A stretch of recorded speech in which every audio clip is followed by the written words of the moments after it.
What about somebody who doesn't feel like they have I mean, that's a talent, that's an obvious talent, that's a talent of art or music or so forth.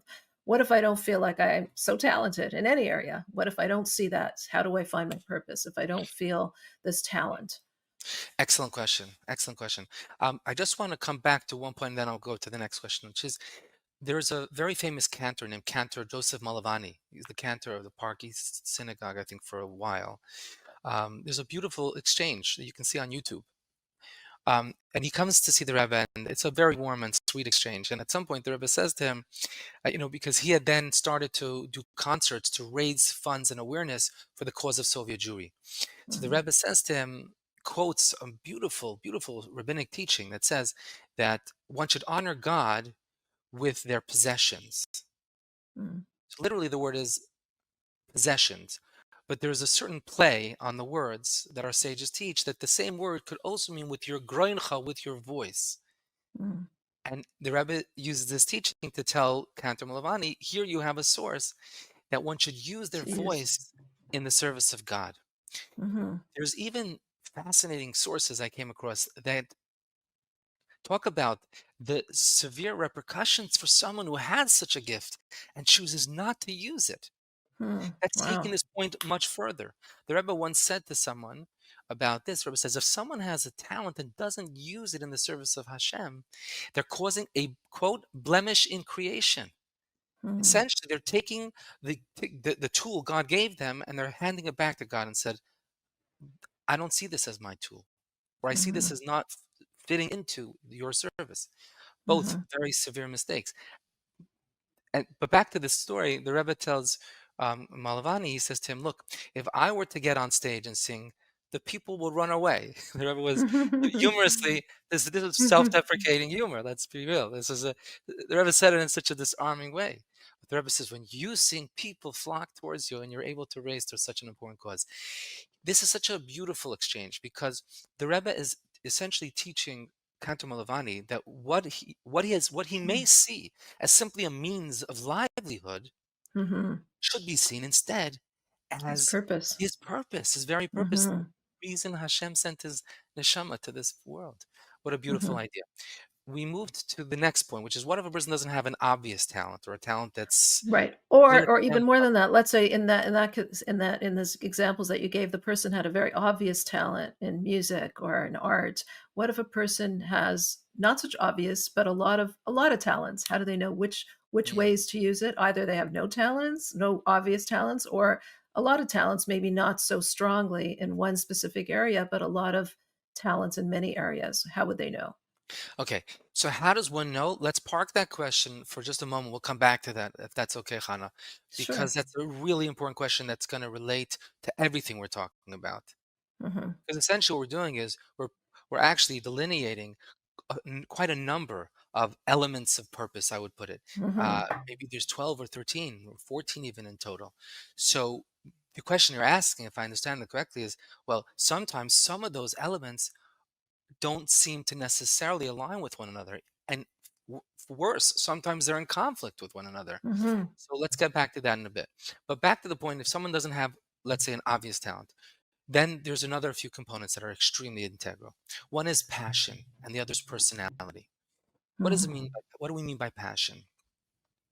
Why are you passionate about something and your husband or your child is passionate about something completely different? It's just a fact of life. Each one of us resonates with a different cause. Some of us are so passionate about education.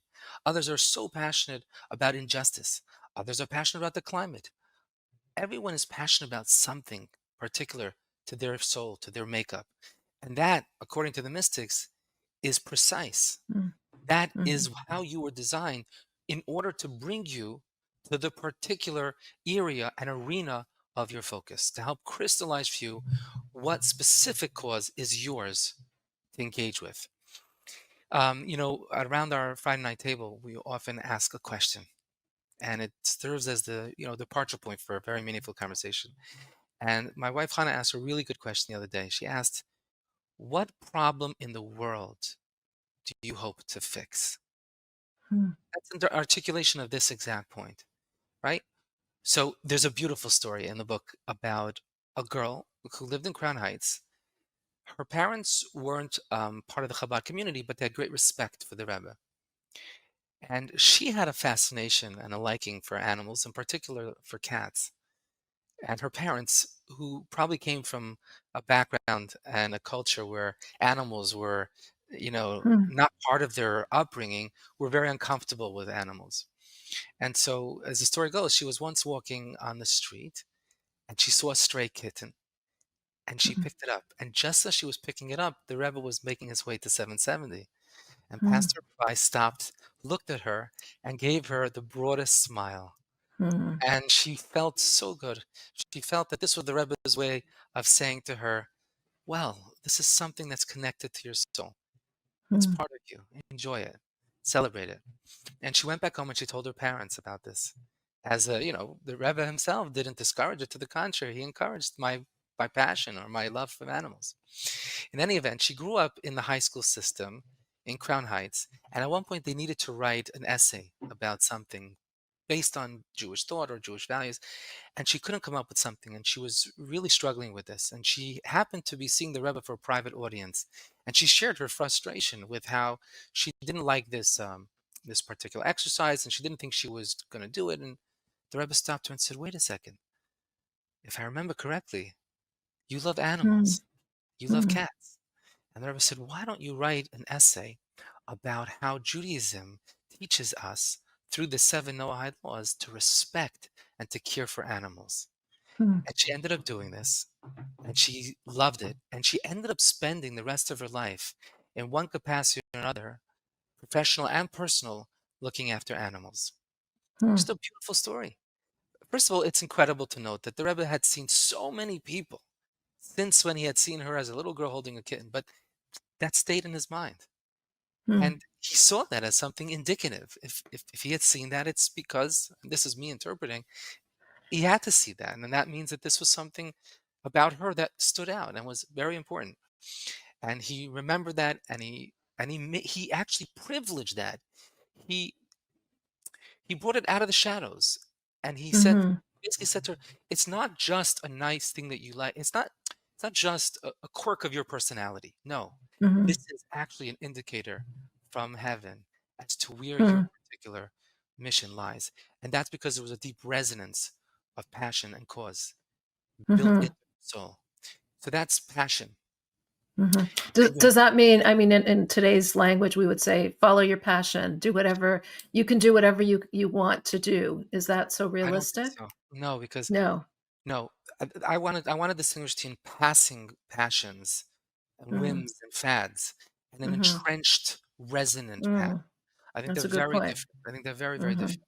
Because follow your passion also, in Yeah, I fact, mean, I would love to sing. I'll never be able to though, you know?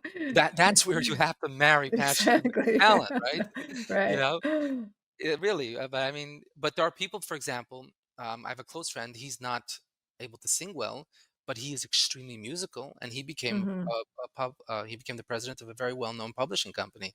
So his Mhm. gift is actually hearing the potential in musicians and music, and he's very good at Right. it. And that's something. And let me take that a step further.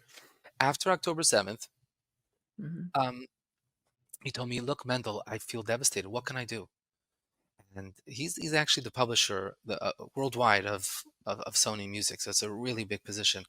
And I said to him, "Look, here in the UK, I'm sure there are many, many Jewish musicians who are struggling like you are. Why Mhm. don't you gather them? Why don't you invite them Mhm. to a meeting?"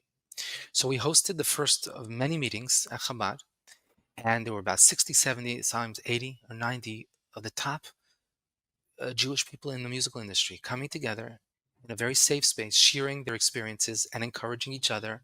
And there was a high profile, celebrity or someone who would talk to them as well. I would share just a word or two of inspiration from a spiritual point of view. Mhm. And then there was a Hanukkah party. And then there was a Mhm. Friday night. And in this way, he used his position of influence and his sphere of influence, coupled with his talent and his passion, to Mhm. bring about a gathering of souls who are so primed and empowered to make a major difference in the world. Wow, beautiful.